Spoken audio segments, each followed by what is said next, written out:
Gracias por conectarse todos.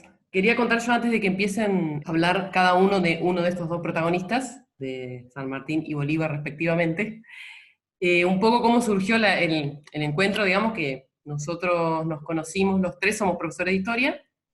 Eh, bueno, Luis es mi padre, muchos saben la relación, lógica por el apellido.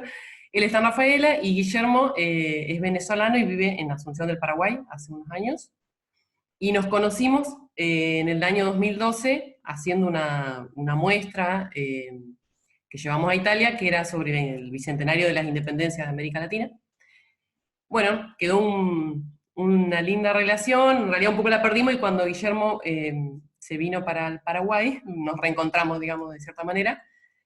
Y bueno, esto que tiene la pandemia, que de positivo para mí, es que acerca algunas distancias que de otra forma serían muy difíciles.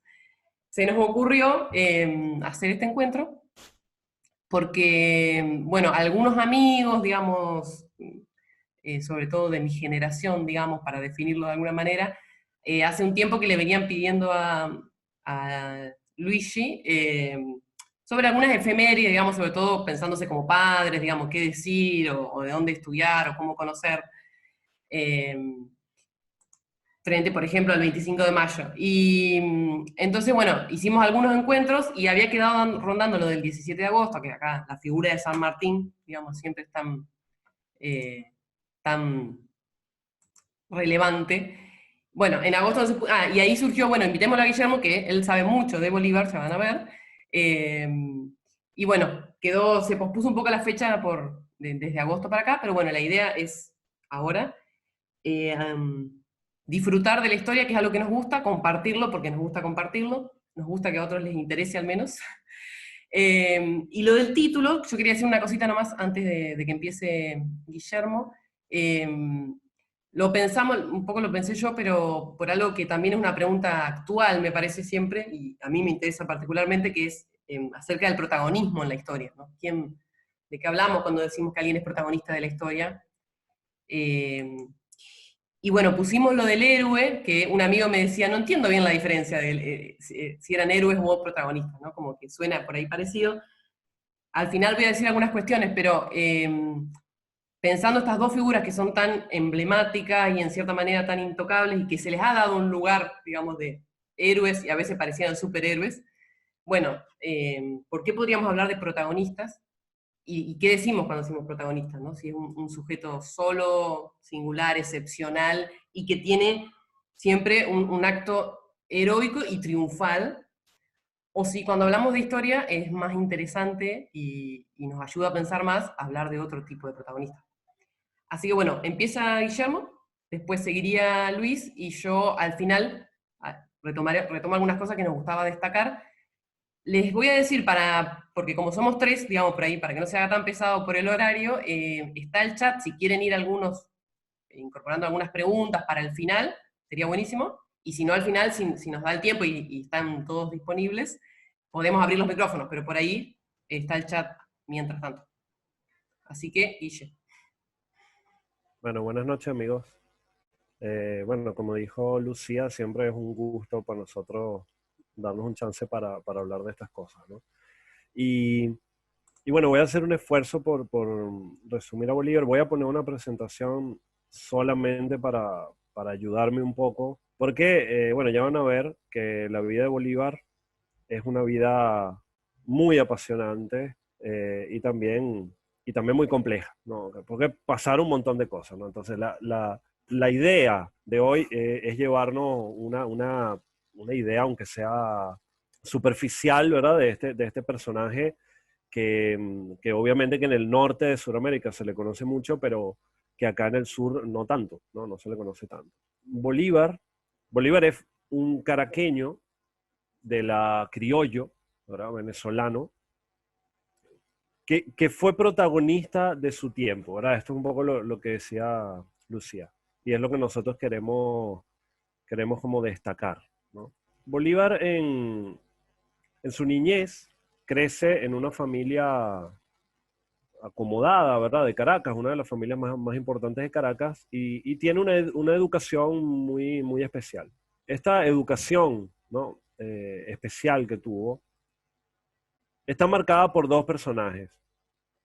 Uno es Andrés Bello, que se le conoce mucho en Chile, fue uno de los literatos y filósofos, casi podríamos decir, ¿verdad?, más importantes del siglo XIX en América del Sur, fundador de la Universidad Católica de Chile, etc.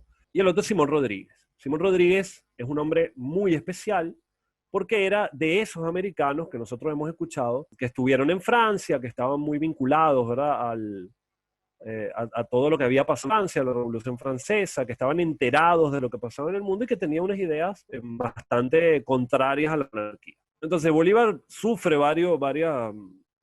digamos, varios dramas en su juventud, pero el mayor es que él se casa, joven, va a Europa, ¿okay?, con su esposa enferma, vuelven a Caracas y ella muere. Entonces él se queda viudo todavía siendo muy joven. En medio de ese dolor, ¿verdad?, de la viudez, se va a Europa de nuevo. Y ahí en Europa explota un poco toda su humanidad junto con su maestro Simón Rodríguez, que le acompañó. Estando en Europa con Simón Rodríguez, ellos, por ejemplo, asisten, ¿verdad?, a la coronación de Napoleón, que no es un dato menor, y podemos ver por qué. Y hay un episodio muy épico de la historia de Bolívar, que se supone que en el Monte Sacro, en Roma, jura ante Dios que liberará a América del yugo español. Entonces, Bolívar nos aparece como un tipo muy excepcional. Y esto no es mentira, y esto es verdad. Era un hombre excepcional. Era un hombre con una inteligencia superior, muy inteligente, era capaz de escribir, por ejemplo, varias cartas a la vez, tenía varios secretarios, ¿no? Se va a destacar como un militar. Hoy en día todavía en las academias militares del mundo estudian las batallas de Bolívar. No solo era genio militar, sino que también tenía una enorme capacidad para escribir, escribe muchísimos documentos, tiene también una gran capacidad para legislar, vamos a ver las leyes y las constituciones que escribe. O sea, es un tipo sumamente excepcional.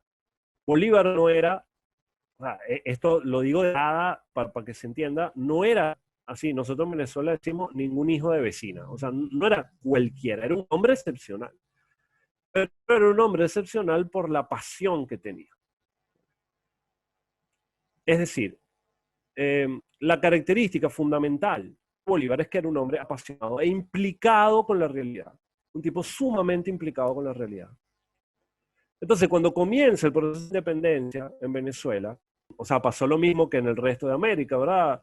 Napoleón invade España, se hacen estas juntas para defender los derechos de Fernando VII, y estas juntas eventualmente se declaran independientes de España, ¿no?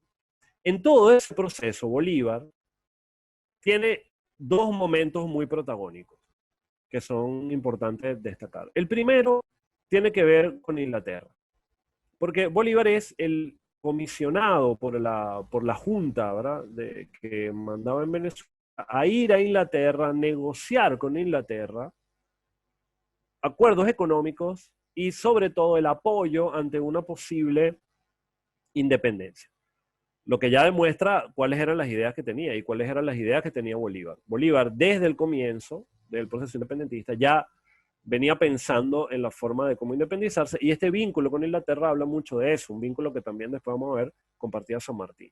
Este vínculo de Bolívar con Inglaterra, en algunos momentos en Venezuela se intentó tapar, ¿no?, porque se veía como un poco de conspiración, ¿no? Y, y la verdad es que era una cosa muy natural en ese momento buscar el apoyo de Inglaterra para la independencia, ¿no? Y él lo va a lograr, ese fue uno de sus primeros logros. Otra de las cosas que se cuestiona mucho, ¿verdad?, de la figura de Bolívar va a ser lo que se llamó la Primera República. En Venezuela, cuando se logra, ¿verdad?, digamos, un mínimo control de la situación, se expulsa, ¿verdad?, a los gobernadores españoles, etcétera, y esta junta asume el control del país. En Venezuela historiográficamente le llamamos eso la Primera República, ¿no?, la fundación de la Primera República. Esa Primera República va a caer estrepitosamente. Y ahí aparece un personaje muy cercano a Bolívar, que es Miranda, ¿no?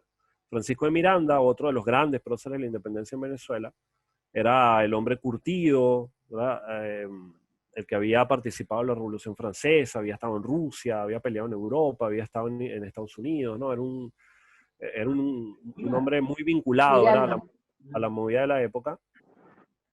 Este tipo se supone, ¿verdad?, que acogió a Bolívar un poco bajo su ala, y, le protegió, le enseñó, le transmitió, ¿verdad?, todas las ideas, las grandes ideas de libertad. Pero Miranda, frente a los conflictos, ¿verdad?, que habían bastantes conflictos en esa época. Entonces, ¿qué pasa? Miranda se convierte en el gran protagonista, ¿verdad?, de ese primer momento de la historia en Venezuela, y Bolívar, digamos, le traiciona. ¿Por qué le traiciona? Porque Miranda decide capitular y entregar la República a los españoles porque no se aguantaba la guerra civil. O sea, la mayoría de los venezolanos no estaba de acuerdo con la independencia en ese momento, había una situación de guerra civil muy complicada y Miranda decide eh, capitular. Esta capitulación de Miranda se ve, ¿verdad?, por los patriotas como una gran traición, y Bolívar es uno de los que le entrega a Miranda a las autoridades españolas. Las autoridades españolas apresan a Miranda y Miranda, de hecho, va a morir en la cárcel. Bolívar se gana un indulto, ¿verdad?, por haber hecho esto, y va a Colombia. Con ese indulto se va a Nueva Granada. A partir de ahí, yo solo quería mencionar esto para entender algo. Bolívar fue un hombre de su época, inmiscuido en todos los problemas, ¿verdad?, que implicaba la independencia. Muchas veces tenemos miedo, por ejemplo, en el caso en Venezuela y también en Colombia, ¿verdad?, y en Ecuador, por ejemplo, lugares donde se aprecia muchísimo a Bolívar. A veces se tiene miedo de decir estas cosas, pero estas eran las cosas normales. Además, para Bolívar, por ejemplo, había sido ya, lo que había hecho Miranda era una cosa muchísimo peor, ¿verdad? Y que merecía el peor de los castigos, el haber capitulado, ¿no?, a favor de los españoles y no ir hasta las últimas consecuencias. Entonces, fue un hombre que se vio, digamos, obligado a tomar decisiones también difíciles, a tomar decisiones también complicadas. A partir de ahí, Bolívar se empieza a hacer famoso en Nueva Granada, en lo que actualmente es Colombia, ¿verdad? Se hace famoso en Colombia, va a participar de la guerra de independencia colombiana, que estaba en ese momento, ¿verdad?, en uno de sus puntos más críticos. Se gana el respeto como militar y regresa a Venezuela. Libera a Venezuela, comienza una cosa que se llama la Segunda República, y sucede la campaña admirable, ¿verdad?, que es cuando Bolívar atraviesa los Andes para poder llegar a Venezuela de nuevo, una gran gesta militar. Y ahí se va a encontrar con un segundo momento crítico, vamos a decir, con una segunda decisión moral muy complicada, que era cómo lidiar con los caudillos. Venezuela estaba lleno de caudillos, había muchísimos hombres importantes, fuertes, poderosos, luchando contra los españoles, o mejor dicho, luchando contra los realistas, o sea, los otros venezolanos que querían seguir siendo una colonia española, que no se querían liberar. En esa época, el gran enemigo a vencer era José Tomás Boves, un español, pero que tenía muchísimos años viviendo en Venezuela, y que hizo un ejército con la gente más pobre, ¿no? Lo cual siempre ha sido muy contradictorio, porque entonces, por un momento, ¿verdad?, en la historia de la independencia, la gente más pobre del país, ¿verdad?, los llaneros, o sea, los que vivían en las zonas agrícolas y más desprotegidas, se unieron a un español para pelear en contra de Bolívar, ¿no?, y de los patriotas.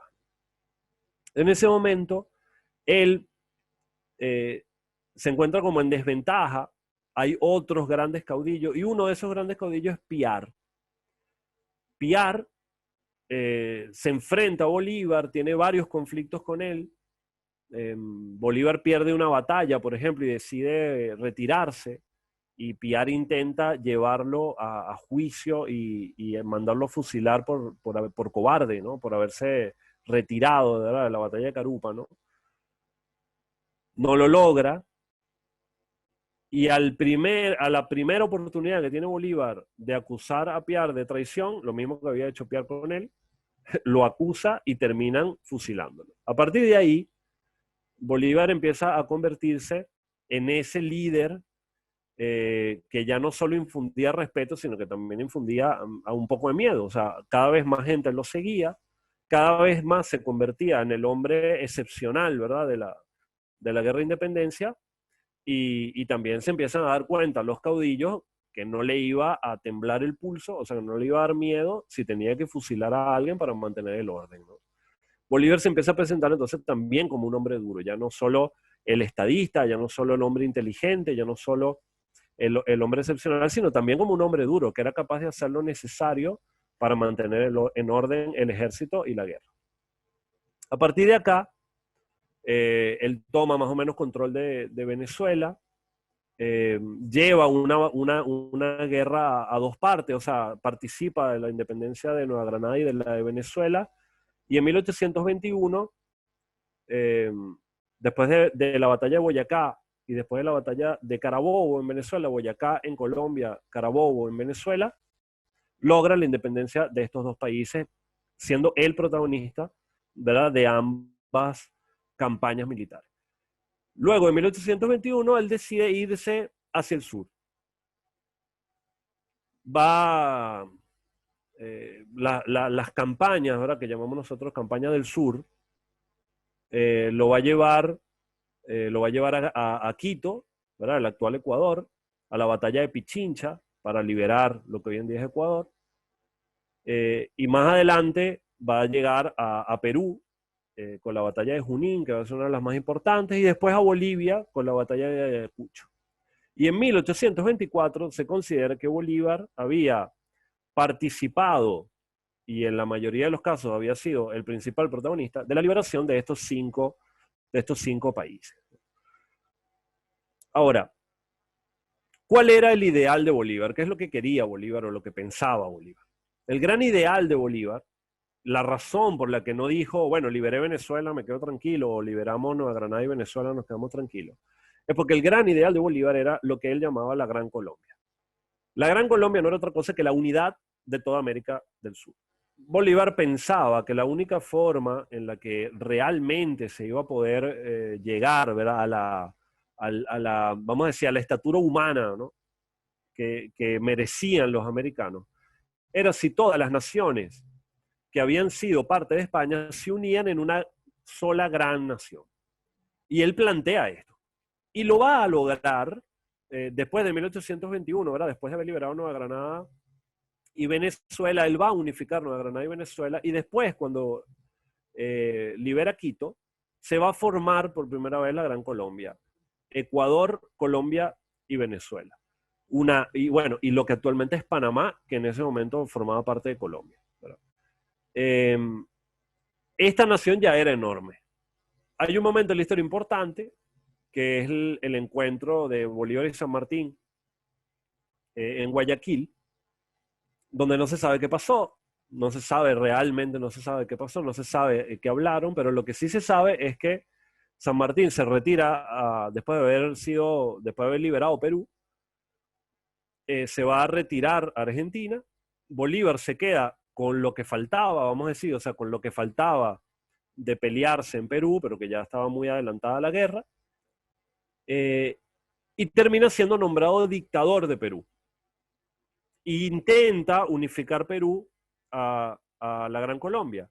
Y después es nombrado presidente de la nueva nación, que es lo que era el Alto Perú, que es lo que actualmente es Bolivia. También lo nombran presidente, ¿verdad?, de Bolivia, que el primer nombre era el País de Bolívar.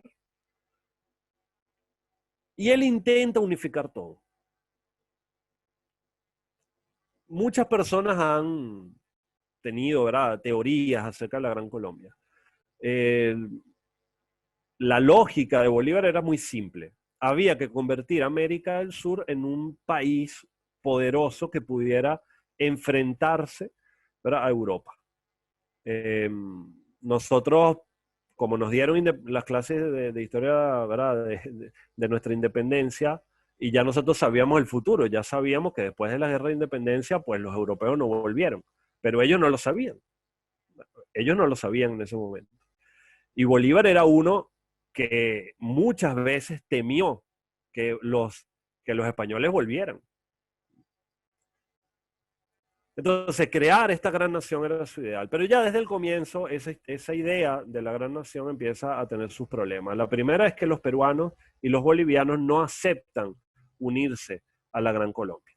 Bolívar lo deja como una cosa que eventualmente sucederá, o sea, como un proyecto a un futuro próximo. Eventualmente se darán cuenta los peruanos y los bolivianos que tienen que anexarse y quedan vinculados bueno, por varias cosas, por las deudas, ¿no? Que no es una cosa bonita de quedarse vinculados, pero quedan vinculados por las deudas, quedan vinculados por los acuerdos y quedan vinculados por la figura de Bolívar. Y este punto es súper importante. Estos países quedaron vinculados por Bolívar. Entonces ya Bolívar en vida era un instrumento de unificación de estos países. Recordemos eso para el momento de la conclusión, que es donde va a tener más sentido, ¿no? Después de que Bolívar logra liberar Bolivia y todo eso, yo quiero hacer una parte para hablarle un poco del pensamiento de Bolívar. Bolívar también fue un filósofo político. Bolívar escribió muchas cosas, ¿ok? Muchas cosas. Y lo lindo de las cosas que escribió Bolívar es que Bolívar se contradice, eh, se arrepiente. En todos los documentos de Bolívar hay una gran autocrítica. Entonces, si él hacía autocrítica, imagínense si es pecado que nosotros cuestionemos, ¿verdad? Las ideas que tenía, ¿no? Era un tipo muy autocrítico. Ahí yo quiero solo resaltar rápidamente algunos de los documentos.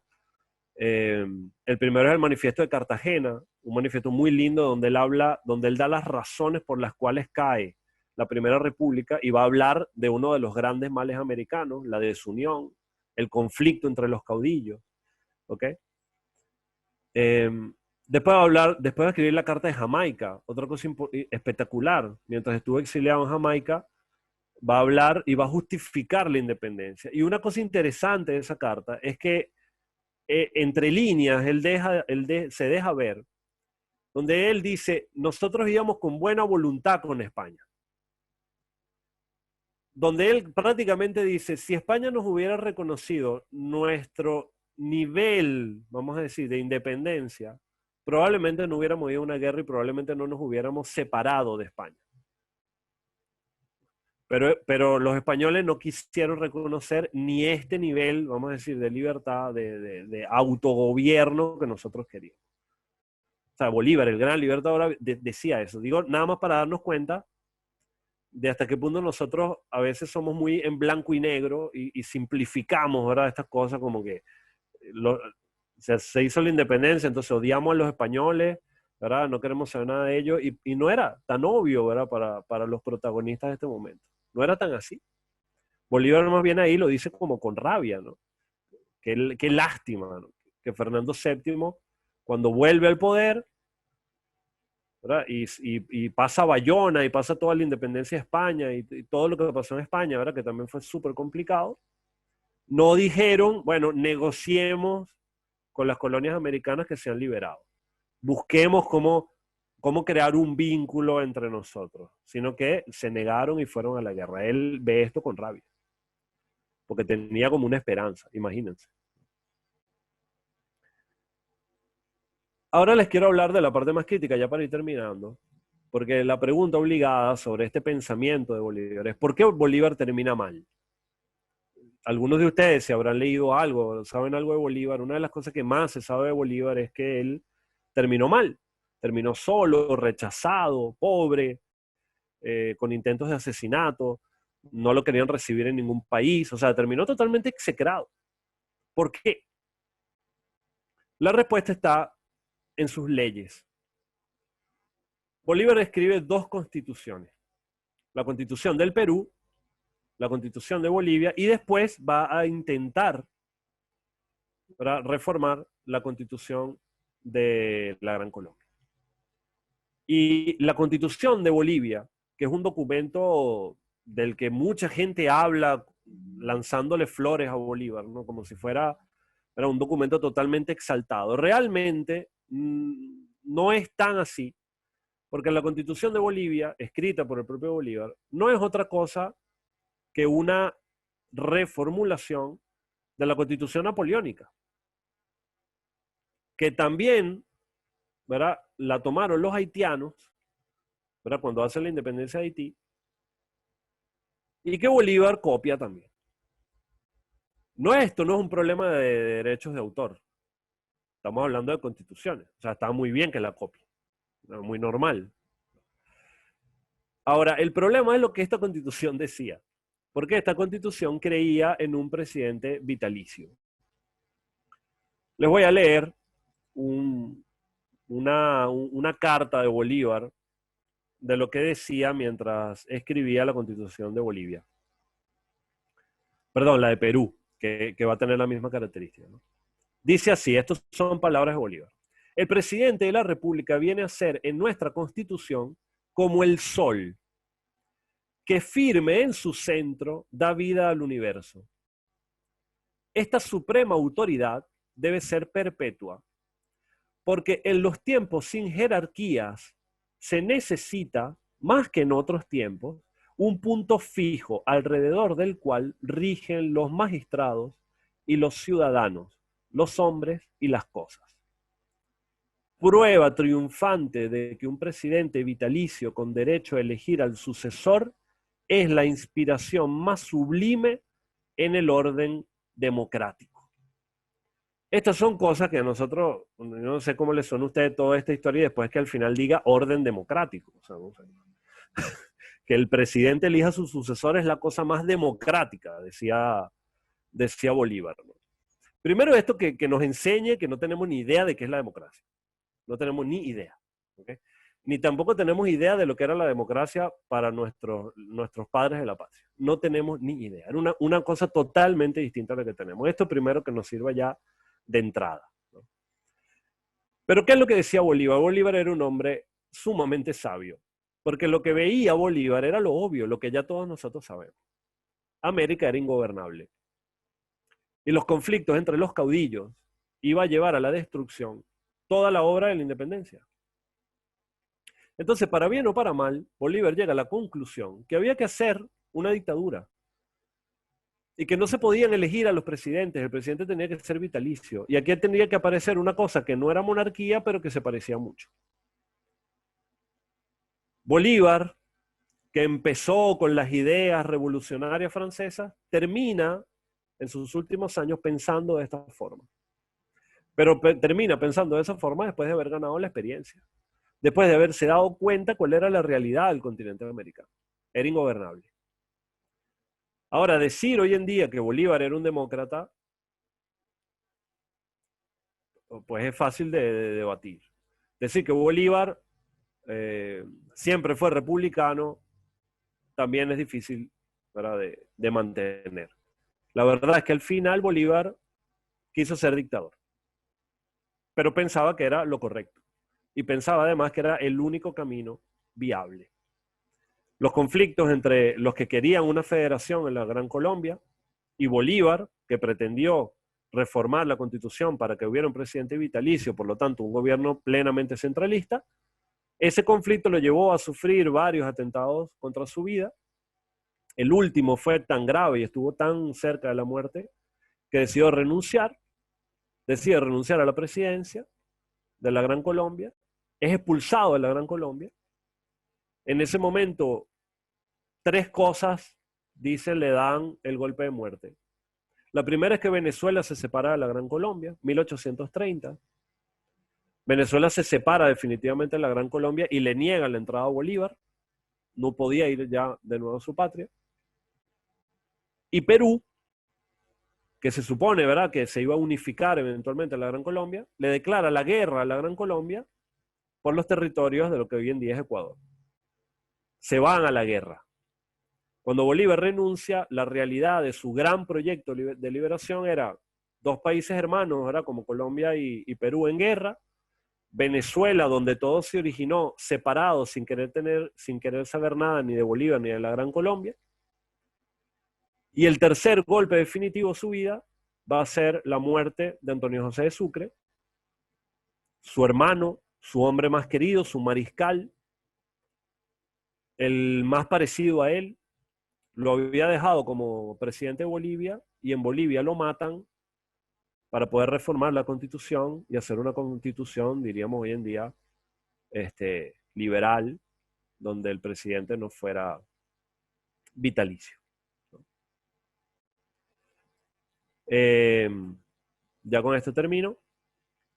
Con todo en medio, ¿verdad?, de este rechazo, en 1830 muere Bolívar, intentando llegar a Cartagena de Indias para tomar un barco e irse fuera de América. Muere en Santa Marta, una población cercana a Cartagena, enfermo, solo, ¿verdad?, y rechazado por todo el mundo. Y totalmente decepcionado de su proyecto. Bueno, este es lo más que logré resumir. Pero espero que se haya logrado entender por lo menos el bloque, ¿no?, de las ideas, ¿no?, principal. Gracias, Guillem.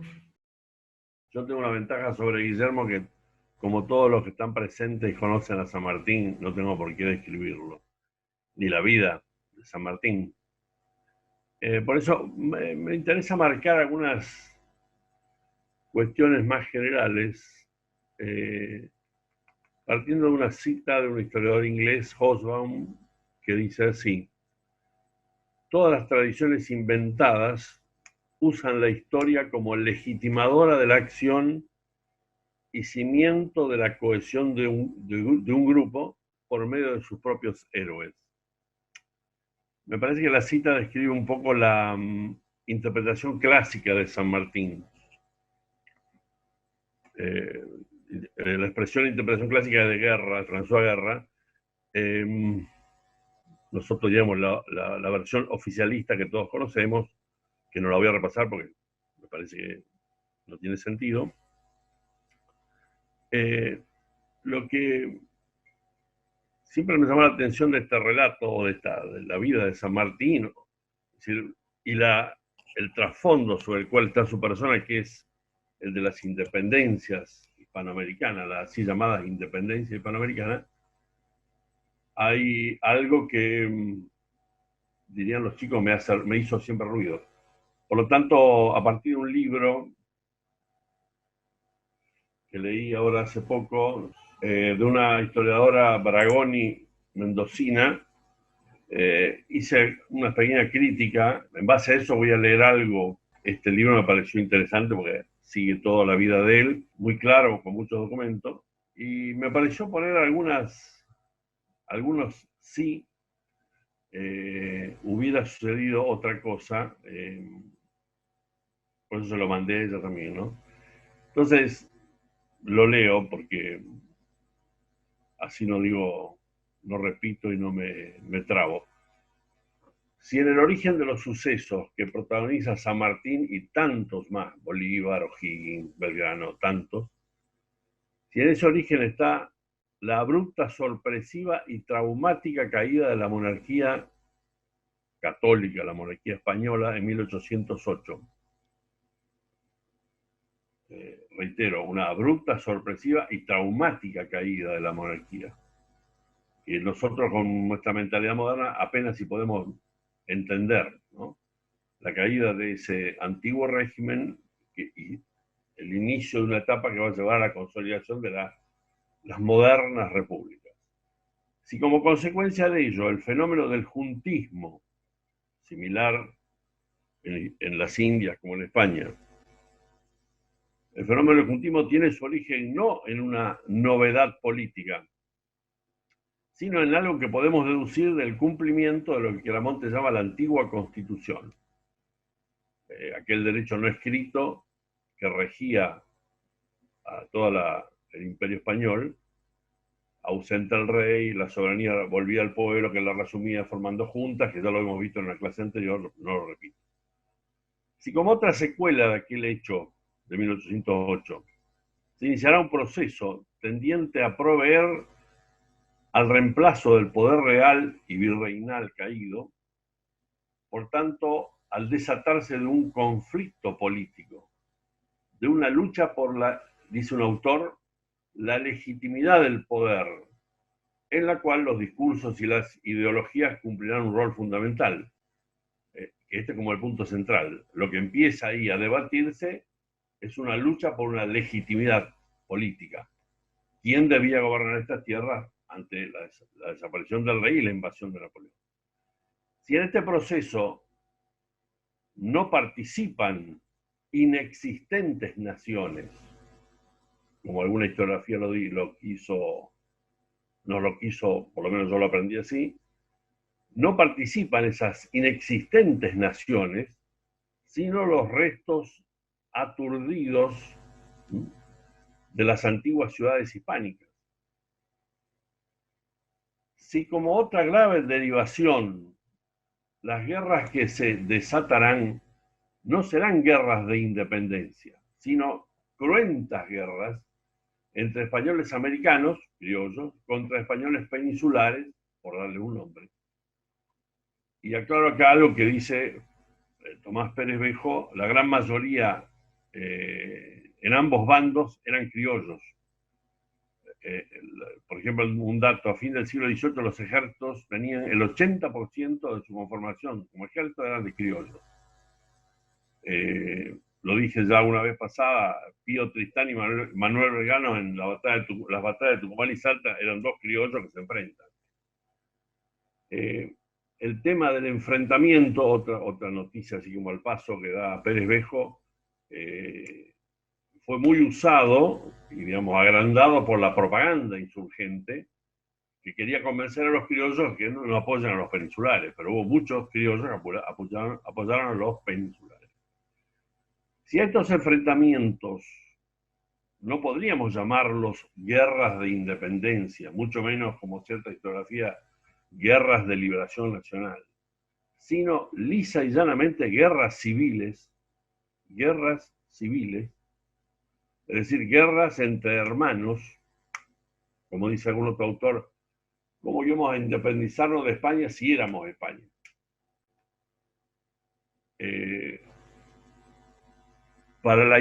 Por eso digo, este es un punto clave, porque para las interpretaciones clásicas, como dije antes, el tema de la guerra civil son temas que un tanto complicados.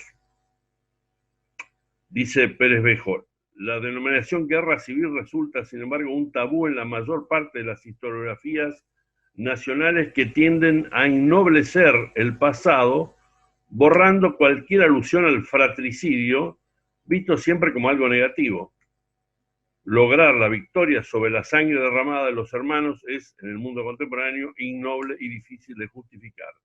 La solución es la reescritura de la historia. Y eso hicimos. Sí, otro dato que le decía hoy a Lucía y a Guillermo, que en general en la pintura, en el arte, la pintura, la escultura, hay pinturas de batalla, pero en general las pinturas son sobre estatuas ecuestres, sobre bustos, nombre de calles, y después imágenes muy conciliadoras, la que está en la invitación, el abrazo después de Maipú, entre O'Higgins y San Martín, el encuentro de Belgrano y San Martín en la posta de Yatasto, no recuerdo otro momento, pero mostrar no tanto lo cruento de una guerra. Si como consecuencia de todo ello, es cierto que se produjo una gran transformación de nuestra realidad hispanoamericana, la multiplicación de 20 republiquetas de lo que era una unidad, pero esa transformación no fue consecuencia de una revolución buscada. Estos son varios los autores que lo dicen. Al menos una revolución buscada en los términos en que hoy lo entendemos a partir de la Revolución Francesa, sino antes bien como un resultado final no previsto del propio conflicto, de la propia guerra civil desencadenada. Todo ello hay que sumarle la irrupción de la nación. La nación, a partir del siglo XIX, es el sujeto político de la modernidad. Entonces, ahí, entre la desintegración del antiguo régimen, que no volveremos a ser más lo que habíamos sido antes, y la irrupción de la nación, se juega todo el drama de estos protagonistas. Y por último, si todo este fenómeno tampoco se produce porque la América era una colonia de España, como cierta historiografía predominante desea, y bueno, es casi la versión canónica de nuestros días, una colonia de España cuyos pueblos originarios lucharon para desembarazarse de la metrópoli por medio de una revolución social, etc. Si todo esto fue así, según muchos autores, por lo menos que yo leí, fue así, al menos como hipótesis, habrá que seguir, digo, en la investigación de esto, no lo digo yo, lo dicen los autores, ¿no? La pregunta inmediata sería, ¿por qué seguir llamándolas guerras de independencia cuando en realidad surgieron de la lucha por la legitimidad del poder ante el vacío dejado por el rey? ¿Por qué seguir hablando de revolución cuando en realidad las ciudades y las juntas se encontraron con la soberanía de modo inesperado? Se encontraron, sin saber qué hacer, inicialmente por lo menos.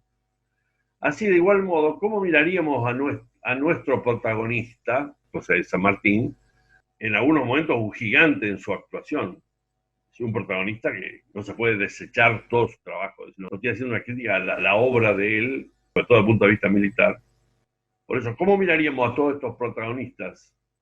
No solo a San Martín, sino tantos más. ¿Se puede, otra pregunta, seguir escuchando, secundando el viejo paradigma historiográfico argentino que desfiguró la persona de carne y hueso de San Martín tras una impenetrable capa de bronce? Ahí hay un texto de Patricia Pascuali que es muy interesante sobre las cosas que ella comenta de toda la correspondencia entre San Martín y Guido, donde lo muestra a San Martín de lo que fue un hombre, ¿sí? No un tipo arriba de un caballo de bronce. Él permanentemente en las cartas a Guido y a otros, a O'Higgins, lamenta no poder volver a su quinta de Mendoza, su chacrita de Mendoza para terminar sus días allí. Habla de un hombre, ¿no? Habrá que ubicarlo a estos protagonistas en este marco de la así denominada independencia de América, como la describimos antes. San Martín abandonó estas tierras en 1824 por la maledicencia y la envidia de algunos, una pregunta, ¿no?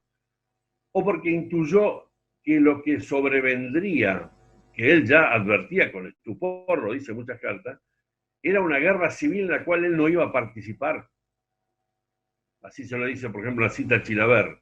Le dice que no exista la anarquía, era lo que veía en sus ojos, ¿no? Que no exista la anarquía y que los españoles, Borbones, aliados del francés, por quienes en América combatían tanto peninsulares como criollos, y que los españoles no vuelvan a dominarnos es cuanto necesito saber. De lo demás poco me importa.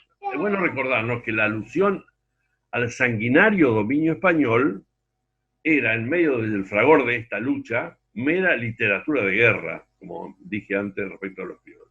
¿Cuáles eran las rivalidades que vio San Martín y que lo motivaron a abandonar Lima en 1822, sino el insinuarse de una lucha fratricida por la legitimidad del poder vacante que mencionamos? Tal como también en 1815 él lo dice, lo expresa contra él, dice textual, el mal horrible de la introducción del sistema subversivo de las revoluciones, propio de su pensamiento, ¿no? Otra pregunta, las guerras civiles que nos afligen, que San Martín advierte y se lo dice en una carta de abril de 1829 a O'Higgins, las guerras civiles que nos afligen eran distintas de las que dimos en llamar de la independencia.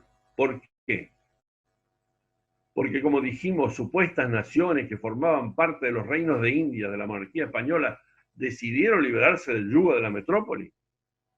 ¿No éramos todos habitantes de aquella monarquía dual, como dice Guerra, que abarcaba Hispanoamérica, Filipinas y la península?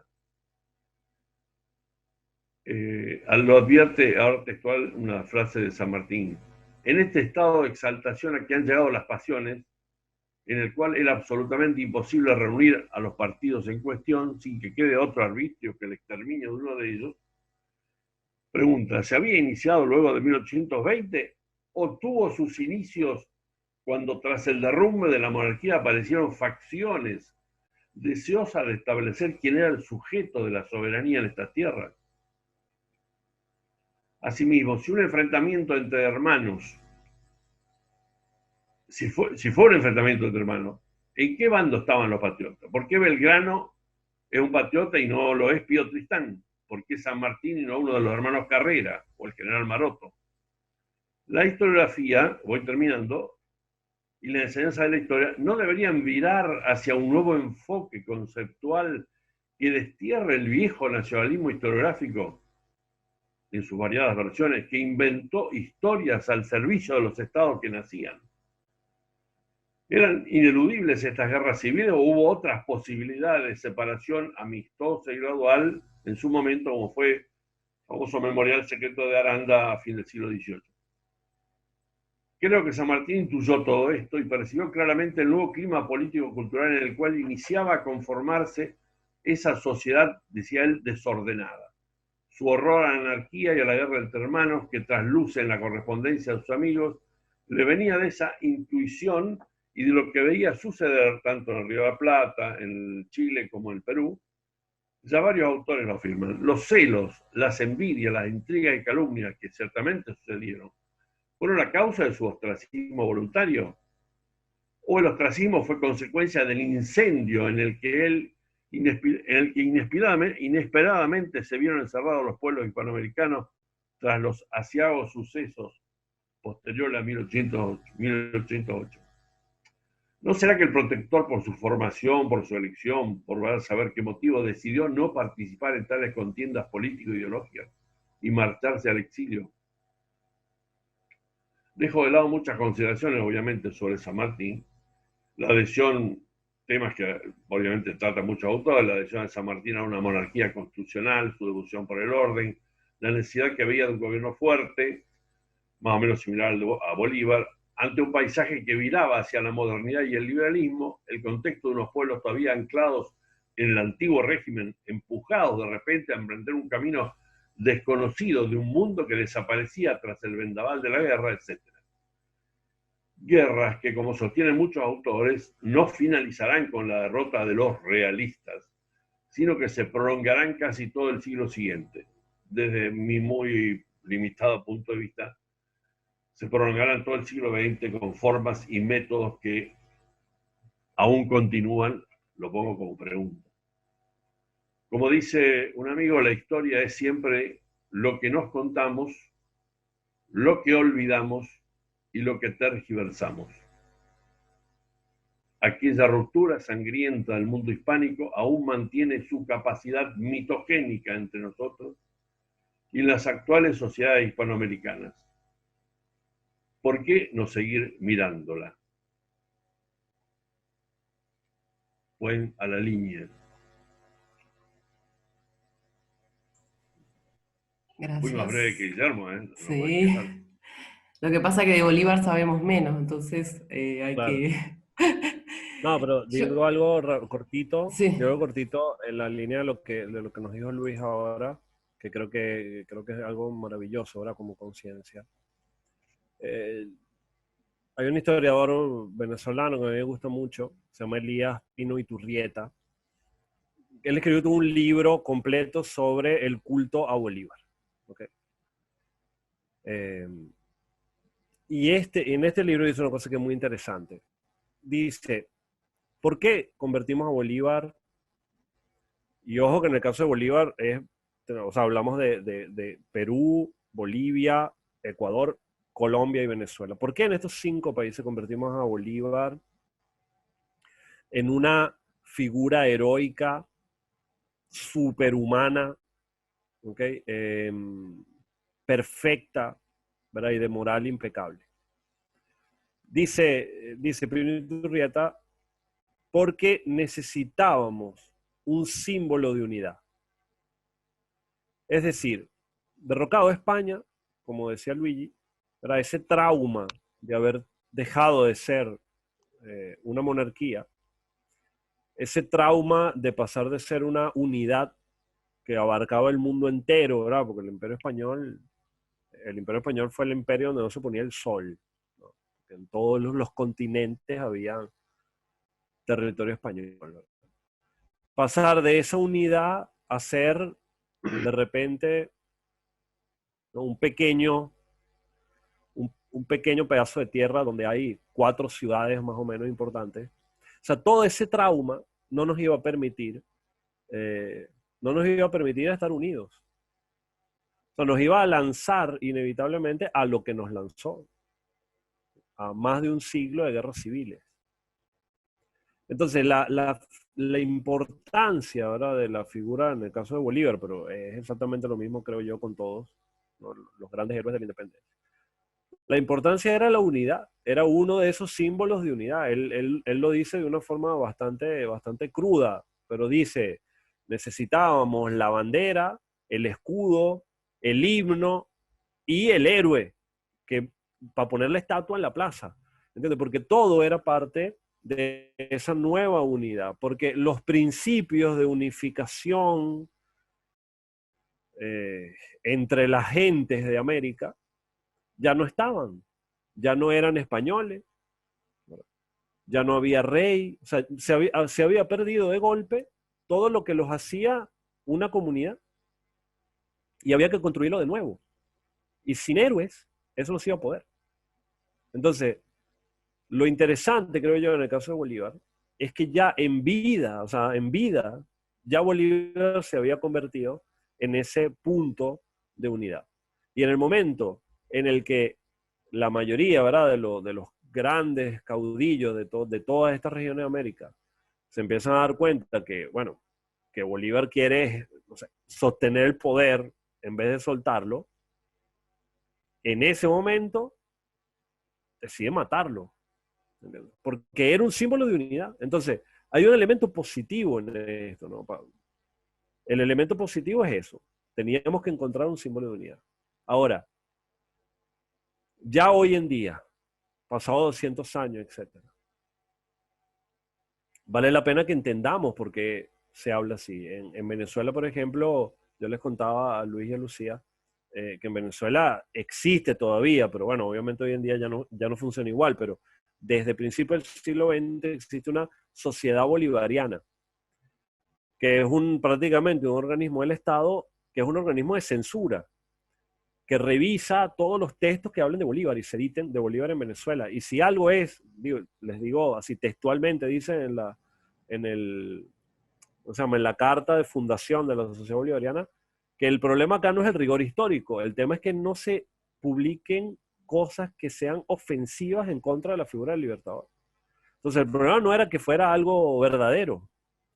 O sea, el problema acá no era la verdad de la historia, el problema era que no decir cosas que fueran ofensivas contra el Libertador. Y en Venezuela sufrimos, por ejemplo, ¿verdad?, de que Bolívar es un dios y los que intentaron hablar mal de Bolívar decían estupideces como que era un mujeriego, sifilítico, como que sí, o sea, atacándolo por su moral, cuando, no sé, creo que es obvio, ¿verdad?, que esto no era, no sé, lo importante, no es lo que a nosotros nos ayuda a acercarnos a la verdad, y además era probablemente mentira y exageración.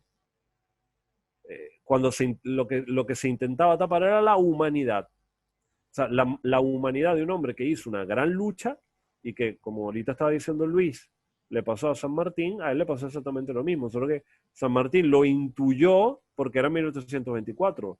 Bolívar, como le tocó llegar al 30, ya lo vivió.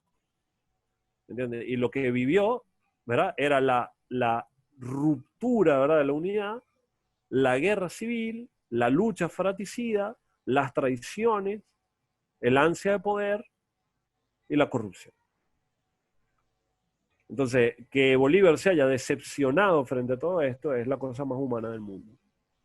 Y creo que nos dice más a nosotros sobre nuestra historia eso, que el simplemente tenerlo como un hombre de perfección moral, de inteligencia superior, o un mujeriego sifilítico. Ahí, no sé, Guille, no, como para cerrar un poco lo que habíamos hablado entre nosotros, y por ahí si llega, ya estamos en una hora, si hay preguntas.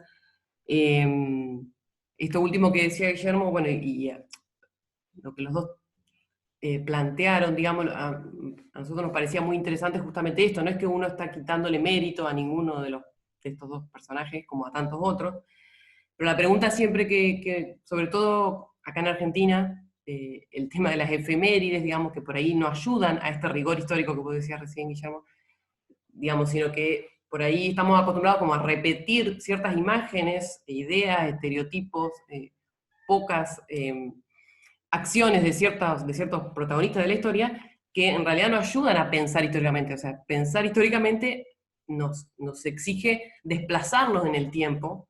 Por eso cuando hablamos de estos dos protagonistas, lo que decían recién, no podemos pensar, o sea, dejar de contextualizar las guerras de independencia, las guerras civiles. O sea, nosotros no tenemos mucha idea hoy de lo que es una guerra civil, de cómo se arreglaban. Alberti tiene una frase, una cita cuando habla de los libertadores, que dice, los libertadores son siempre guerreros victoriosos, porque ellos, y todo libertador es militar, digamos. Nosotros, nuestra sociedad actual, quizás hay muchas de esas cuestiones, digamos, que no llegamos a dimensionarlas, por eso es que la ayuda de este encuentro, que es una clase de historia, es esto, ayudar a desplazarnos en el tiempo y entonces a ubicar en un contexto de surgimiento de naciones, como bien dijeron los dos, donde hay que ver qué es lo que une esa comunidad que quedó enmarcada en cierta frontera geográfica, digamos, más o menos de acuerdo o no, más por un proyecto de una persona, por distintas razones. Entonces, tampoco decir nación hoy es lo mismo que decirla a principios del siglo XIX. Ese es un ejercicio muy interesante, digamos, para pensar históricamente, o sea, ¿qué quieren decir las palabras? O democracia, como decía Guillermo, o sea, nosotros hoy hablamos de democracia de una manera, y pensamos que cuando decimos democracia, lo que pensaba Bolívar era lo mismo, ¿no? Entonces eso es algo como base, digamos, para aproximarnos al pasado y para conocer históricamente. Y por eso nos interesaba hacer un encuentro como este. Y en ese sentido, a mí personalmente me interesa mucho la pregunta acerca del protagonismo en la historia. O sea, ¿quién es protagonista? ¿Quiénes son protagonistas? Quería marcar algunas cuestiones, digamos, que había pensado a partir de eso. O sea, claramente San Martín y Bolívar en este caso tuvieron acciones muy valerosas, muy de responder a las circunstancias, ¿no? Porque hicieron eso, digamos. Pero claramente nunca podemos pensarlo como un acto singular, por eso lo del héroe, digamos, no ayuda como algo, ¿no? Alguien que aparte tiene que ser perfecto. La historia siempre, en sus orígenes como disciplina, sobre todo acá en Argentina, ha buscado transmitir, digamos, modelos ejemplares de vida. Entonces San Martín es perfecto y es alguien digno de imitarse, ¿no? Y en los actos escolares todavía hoy se le dice a un adolescente de 16 años que San Martín puede ser un ideal de su vida, cuando quizás es algo muy ajeno para un adolescente hoy, ¿no? Por ejemplo. Entonces, la idea es acercarnos a ellos como seres humanos que fueron, digamos, en un contexto que tuvieron un liderazgo, eso es indiscutible, digamos, o sea, un liderazgo, pero ese protagonismo no tuvo que ver con un proyecto exitoso necesariamente. Y ahí es donde viene todo, digamos, qué pensamos nosotros cuando hablamos de si la historia la hacen a los que le va bien, ¿sí? Y por eso están en una estatua de bronce. Entonces, bueno, San Martín y Bolívar son intocables, ¿no? Como la sociedad bolivariana hoy todavía lo exige en Venezuela, por ejemplo. A mí me parecía muy interesante esto porque además para pensar el presente, o sea, cómo construimos comunidad hoy también, porque también hoy hay personas que uno podría decir tienen un liderazgo y se destacan por alguna cuestión. Bueno, digamos, ¿en qué sentido son protagonistas? Digamos, para mí la respuesta sí, lo primero que podría decir ahora es esto, que es alguien que puede responder a lo que le toca, a la realidad que le toca, con lo que es, digamos, traicionando a alguien, ¿no? Queriendo tener más poder que el otro, con las ideas que tiene en ese momento, pero que puede responder a esa realidad. Y en ese sentido me parece que algo que también es muy interesante pensar es que no nos ayuda para nada, ni para estudiar el pasado y tampoco para entender el presente, me parece, siempre pensar los polos, ¿no? Como alguno de ustedes lo dijo, los dos, ¿no? Que es blanco y negro, que todo fue blanco y negro, eso yo puedo explicar, bueno, estaban los, ¿no?, patriotas realistas, los patria y antipatria, héroe o antihéroe, ¿no? No ayuda para nada, ¿por qué? Porque en realidad la vida en comunidad, las sociedades, son algo muy complejo de entender, o sea, basta leer los diarios de la actualidad y nos damos cuenta que ni siquiera podemos entender la realidad en la que vivimos, más difícil trasladarlo en el tiempo. Entonces eso también es una cuestión que es interesante para mí de pensar, ¿no? Que por eso no hablar de estos polos, digamos, como, bueno, entonces el bueno era el anti, el que estaba en contra del rey, que en realidad, como bien, por ejemplo, sabemos de San Martín que estaba a favor de otra monarquía, entonces no era que estaba en contra de qué rey, de un rey, pero no de otro. Entonces, en ese sentido interesante conocer, estudiar más, dejarnos, digamos, que la historia hay que revisarla, hay que revisarla a partir de las fuentes y de cómo leemos esas fuentes.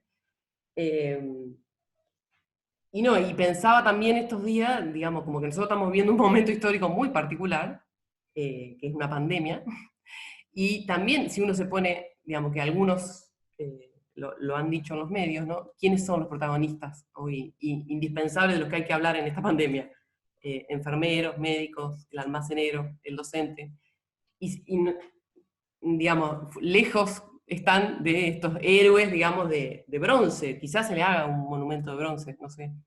Pero me parece que también son pistas para entender el presente, no porque, no quiero hacer un anacronismo, que es un error en historia, ¿no? Pero sí, o sea, no es trasladable lo que estamos viendo ahora a lo que pasó hace 200 años, pero sí poder tener la pregunta, digamos, bueno, el protagonismo, digamos, ¿por qué lo tuvieron San Martín Bolívar, ¿no? Que respondieron porque tuvieron proyectos, y no necesariamente porque les fue bien, ¿no?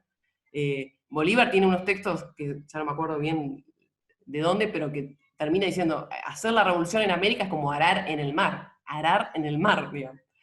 Y San Martín también tiene una carta que es muy interesante cuando está en el exilio, que habla de la libertad para qué, si se nos oprime, libertad para qué, o sea, y nosotros todavía decimos fue el libertador, y como que él hubiera disfrutado y que todo cerró, digamos, con su acción.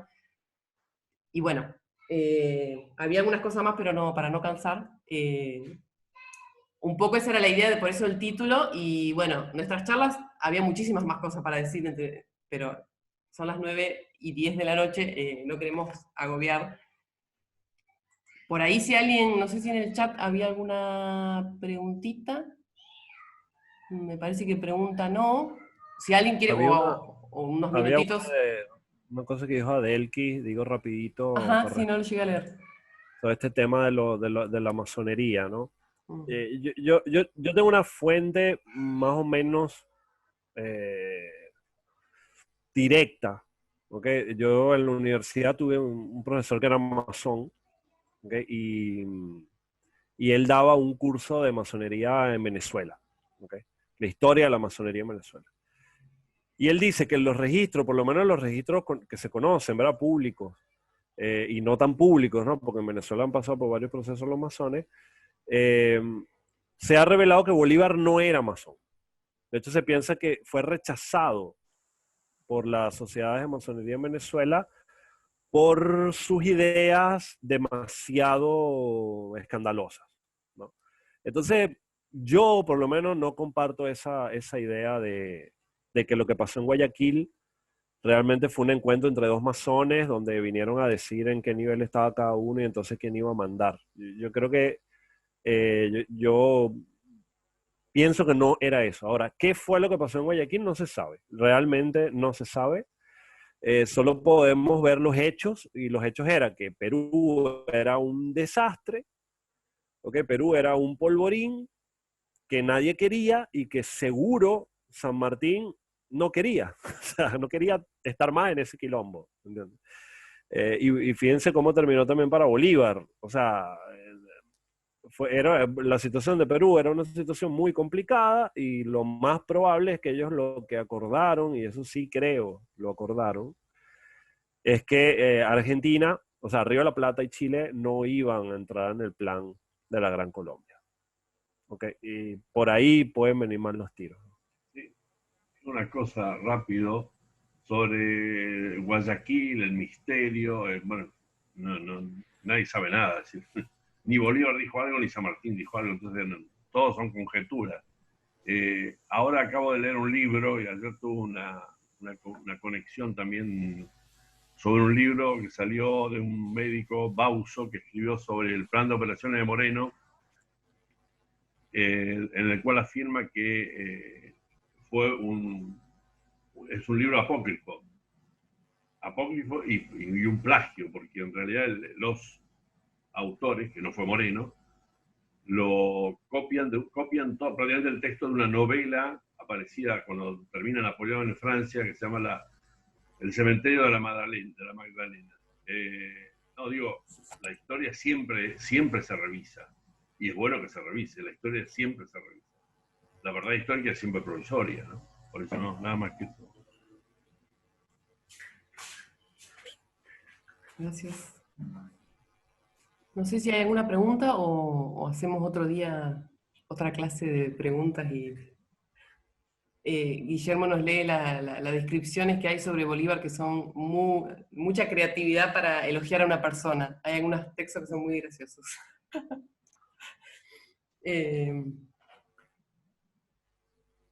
No, como quieran. Si alguien quiere brevemente preguntar algo, decir algo, Yo, Lu, dale, Ali.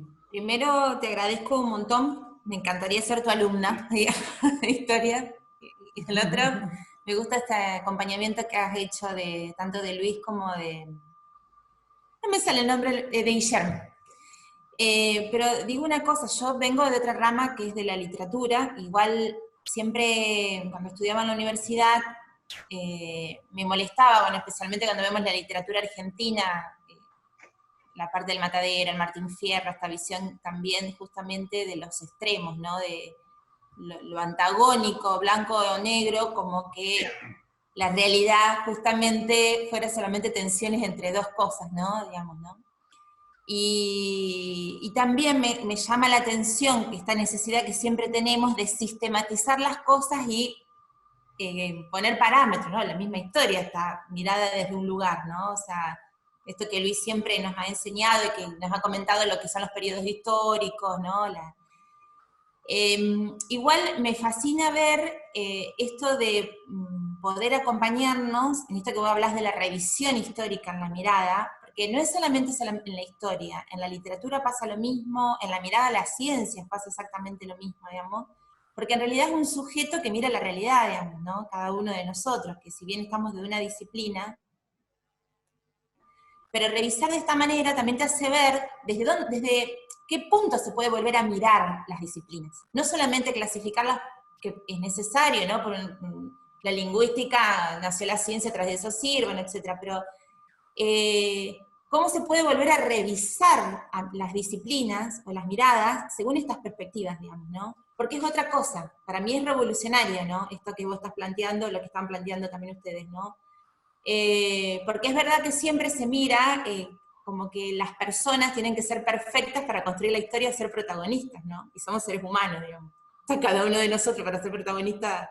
No, esto, digo, en primer lugar me atrajo mucho el título que propusieron, y me gusta esta también mirarlo desde los otros lugares, también como docentes que estamos, o investigadores que están algunos, digamos, es un punto diferente de mirada, porque se parte del sujeto, pero un sujeto mirado desde otro lugar, digamos, ¿no? No desde estos dos planos de maniqueístas en el fondo, ¿no? Gracias. Gracias, Ali. Aclaración pequeñita, no es que nosotros inventamos esto de revisar así, digamos, hay muchos historiadores también, que esa es otra gran pregunta, porque eso no llega a mucha gente y queda por ahí solo en la universidad o para algunos a los que les interesa, ¿no? Pero hace rato que, digamos, hay un montón de hecho, el libro, por ejemplo, de San Martín que contaba Luis, igual, en Venezuela debe ser igual, que propone esta revisión, y bueno, también sería para otra charla, ¿no? Los usos políticos de la historia, que ya la pensamos nosotros. o no. Perdón, alguien preguntó, este es el libro. Sí, preguntaron el título, yo no me acordaba. San Martín, ¿cómo es el título? Léelo. San Martín, una biografía política del Libertador. La foto de San Martín de pintada ¿El autor? En Chile. ¿Cómo? ¿El autor? Beatriz Bragoni, editado por Edaya. La foto de la tapa es el primer cuadro que hace el de San Martín ante la jura de independencia en Chile, por un pintor que se llamó Gil de Castro, que es un mulato, digamos, peruano, que le encargan eso y ponen la imagen de San Martín en el acto ese. Sí, una cosita ahí para agregar por lo que decía, lo que decían antes. Hay una historiadora venezolana muy, muy guapa que se llama Inés Quintero. Ella escribió un libro lindísimo que se llama El Bolívar de Marx. Porque esto, ojo, lo digo así rápido, ¿no? Después otro día nos podemos agarrar, ¿no? Con ese tema, pero es que esto de ver la historia en blanco y negro, de plantear los héroes que no pueden ser personas, ¿verdad? De donde el sujeto no importa y lo que importa son las ideas, eso se llama materialismo histórico y es la idea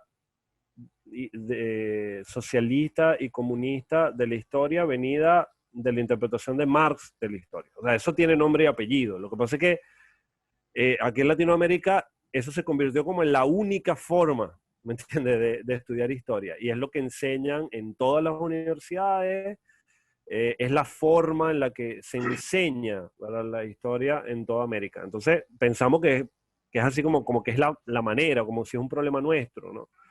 Pero en realidad es una ideología, ¿me entiendes? Tomamos el guante, Guillermo. Yo me sumo Sí, a la pelea esa la próxima. sí, Aunque sí, seamos no, nosotros tres. no importa. Bueno, Eh, gracias. tienen los contactos, gracias por quedarse. Y bueno, gracias Guillermo. Gracias Ignacio por prestarnos el Zoom. Chau, chau.